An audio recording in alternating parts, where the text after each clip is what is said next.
Hello दोस्तों, स्वागत है आपका विज्ञान की खोज में। यहाँ हम जानेंगे विज्ञान से जुड़ी रहस्यमयी बातों को और तलाश करने की कोशिश करेंगे उन सिद्धांतों को जिसने आज विज्ञान को नई ऊंचाइयों तक पहुंचा दिया। ऐसा माना जाता है कि हमारा ब्रह्मांड असीम शक्तियों से भरा है और उन असीम शक्तियों को पहचान कर उन्हें आकार देना एक आम इंसान के बस की बात नहीं। पर इस धरती ने कुछ ऐसे लोगों को जन्म दिया जो सब कुछ भुलाकर इन रहस्यमयी और रोचक सिद्धांतों को सुलझाने में अपना पूरा जीवन लगा दिया। आज हम बात करने वाले हैं एक महान वैज्ञानिक जिनके सिद्धांतों ने सारी दुनिया को बदल कर रख दिया। अपने आविष्कारों से दुनिया के दूसरे वैज्ञानिकों को अचंभे में डाल देने वाले इस महान शख्सियत का नाम था निकोला टेस्ला, जिनके खोजों ने इस दुनिया को एक नया आयाम दिया।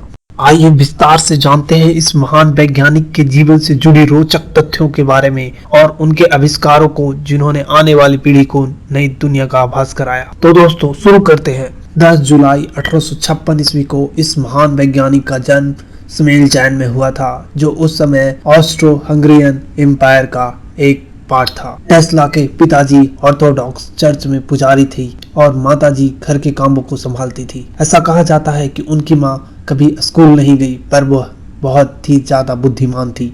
वह घर में ही कुछ कुछ नई चीजें बनाती रहती थी और अपने बच्चों को कुछ सोचने के लिए प्रेरित करती थी। टेस्ला को अपनी माँ से बहुत कुछ सीखने को मिला। ऐसा बोला जाता है कि टेस्ला अपने भाई और बहनों से बहुत ज्यादा प्यार करते थे, लेकिन सन 1830 ईस्वी में टेस्ला के एक भाई की एक्सीडेंट में मृत्यु हो गई। टेस्ला कहते हैं कि वह इस घटना को जिंदगी भर भुला नहीं पाए और इस घटना ने उनके दिमाग में एक जगह बना लिया। टेस्ला अपनी बायोग्राफी में लिखते हैं कि उन्हें इलेक्ट्रिसिटी की खोजों के बारे में जानने की जिज्ञासा उनके फिजिक्स के प्रोफेसर की बातों को सुनकर हुआ। वह अपने मन ही मन इस रहस्यमयी ऊर्जा का पता लगाने और उनके बारे में जानने की इच्छा रखने लगे। ऐसा भी बताया जाता है कि इंटीग्रल कैलकुलस के सवालों को वह अपने दिमाग में ही सॉल्व कर देते थे, पर उनके टीचर को ऐसा लगता था कि यह लड़का उन्हें चीट कर रहा है। पर सच तो कुछ और ही था, जो बाद में आगे चलकर सारी दुनिया ने देखा। प्रारंभिक शिक्षा पूरी होने के बाद टेस्ला के पिताजी चाहते थे कि टेस्ला उनके साथ पुजारी के काम करे, पर दुनिया को कुछ और ही मंजूर था। और क्या मंजूर था आज हम सब जानते हैं। अपने बेटे के विज्ञान के प्रति भाव और लगन देखकर उनके पिताजी को भी झुकना पड़ा और उन्होंने उन्हें आगे की पढ़ाई करने की अनुमति दे दी। टेस्ला ने अपने जीवन में कई उतार चढ़ाव देखे। अपने पिताजी की मृत्यु के बाद टेस्ला हंगरी के बुडापेस्ट चले गए। वहाँ उन्होंने बुडापेस्ट टेलीफोन एक्सचेंज कंपनी में नौकरी ज्वाइन कर ली। उस दौरान उन्होंने पाया कि यह टेलीफोन एक्सचेंज अच्छे से काम नहीं कर रहा और इसमें अभी बहुत सुधारों की जरूरत है। पर कुछ ही महीनों के बाद टेस्ला के अथक प्रयासों से वह टेलीफोन एक्सचेंज अच्छे से काम करने लगा। उस दौरान टेस्ला ने उस टेलीफोन एक्सचेंज के कई इंस्ट्रूमेंट में बहुत सारे सुधार किए, पर उन सुधारों को ना ही उन्होंने कोई पेटेंट कराया और ना ही उन्होंने इसका कोई एक प्रॉपर कागज बनाया और ना ही कोई प्रॉपर डॉक्यूमेंट बनाया। कुछ ही दिनों के बाद सन 1982 में टेस्ला को एडिसन की कंपनी में काम करने का मौका मिल गया और 1984 में वो अमेरिका के न्यूयॉर्क चले गए, जहां उनकी मुलाकात एडिसन से हुई। टेस्ला एडिसन के सिद्धांतों से पहले से वाकिफ थे। उन्हें पता था कि एडिसन डीसी करंट द्वारा संचालित मशीनों और इलेक्ट्रिकल उपकरणों का प्रसार करते हैं, पर उन्हें यह गलत लगता था। टेस्ला कहते थे कि डीसी करंट को हम बहुत ज़्यादा दूर तक नहीं ट्रांसमिट कर सकते। टेस्ला का कहना था कि डीसी करंट की जगह अगर हम एसी, जिसे अल्टरनेटिंग करंट भी कहते हैं, का हम उपयोग करें तो उसे बहुत दूर तक भेजा जा सकता है। और इसी बात को लेकर टेस्ला और एडिसन का विवाद सामने आता रहता था। एडिसन भी उस समय के महान वैज्ञानिकों में से एक थे। जब टेस्ला एडिसन से मिले तो एडिसन ने उसे डीसी पावर प्लांट में कुछ सुधार करने का काम सौंपा। टेस्ला अपनी बायोग्राफी में लिखते हैं कि इसके लिए एडिसन ने उन्हें $50,000 देने का वादा किया था, पर काम होने के बाद एडिसन इससे मुकर गए, जो टेस्ला के लिए एक झटके से कम नहीं था। इस घटना के तुरंत बाद ही टेस्ला ने एडिसन की कंपनी को छोड़ दी। आइए जानते हैं टेस्ला के प्रमुख आविष्कारों के बारे में। Number 1, Tesla coil. Tesla coil electromagnetic induction के सिद्धांतों पर कार्य करता है। यह एक रेडियो फ्रिक्वेंसी ऑक्सीलेटर है जो एयर को डबल ट्यून ट्रांसफार्मर को ड्राइव करता है। इससे आउटपुट में बहुत ही ज़्यादा हाई वोल्टेज प्रोड्यूस होता है।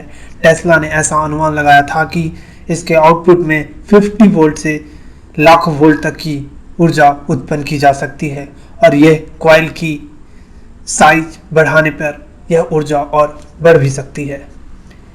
टेस्ला ने उस समय बिना वायर के बल्ब जलाकर लोगों को हैरत में डाल दिया था।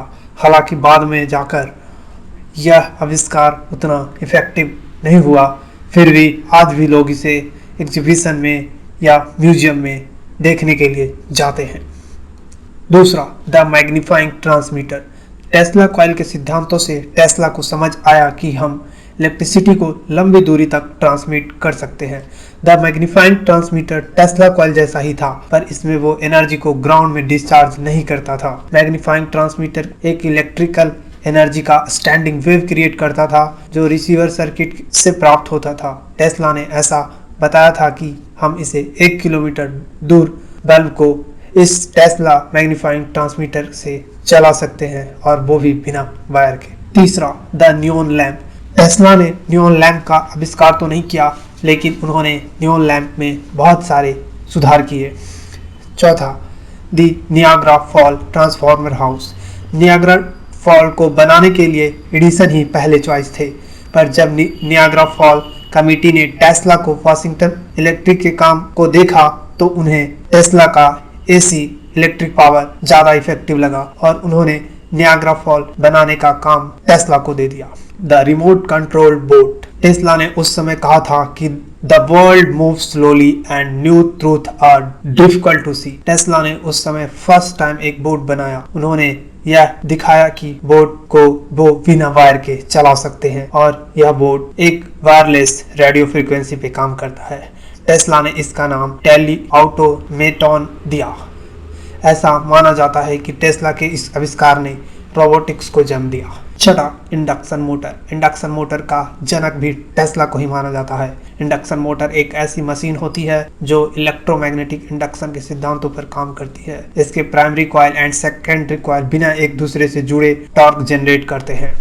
सातवां, अल्टरनेटिंग करंट। ऐसे तो टेस्ला के सारे आविष्कारों ने अलग अलग दिशाओं में विज्ञान को एक नया रास्ता दिखाया, पर ऐसा माना जाता है कि एसी पावर की आविष्कार के बाद उनका नाम एक महान वैज्ञानिकों में गिना जाने लगा और सारी दुनिया को इस आविष्कार ने बदल कर रख दिया।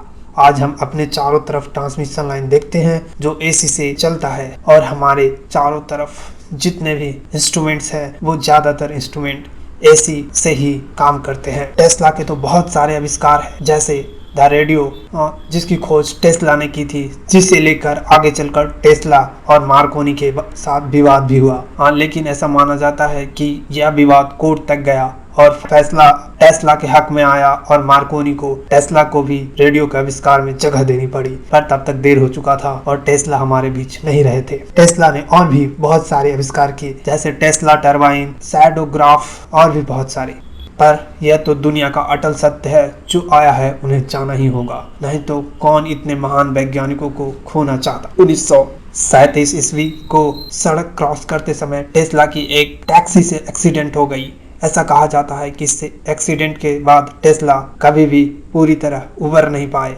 धीरे धीरे समय बीतता गया और वो शारीरिक और मानसिक रूप से बहुत कमजोर हो गए। उन्हें और भी दूसरी बीमारियों का सामना करना पड़ रहा था। 7 जनवरी की रात करीब 10:45 में पूरी दुनिया ने एक महान वैज्ञानिक को खो दिया। अपने दिमाग में कितने आविष्कारों को संजोगे वो हमसे दूर चले गए, पर हमें आगे बढ़ने और कुछ करने का रास्ता बता गए। तभी तो हम उन्हें आज भी याद करते हैं और उन्हें नमन करते हैं। आज की टेस्ला कंपनी जो एलन मस्क के द्वारा संचालित होती है, वह भी इस महान वैज्ञानिक को समर्पित है। दोस्तों, ऐसे ही महान आविष्कारों के बारे में जानने के लिए हमारे साथ बने रहिए विज्ञान की खोज पर। एंड अगर आपने चैनल को सब्सक्राइब नहीं किया है तो सब्सक्राइब कीजिए और अगर आपको ये वीडियो अच्छा लगा तो लाइक कीजिए। जय हिंद, फिर मिलेंगे।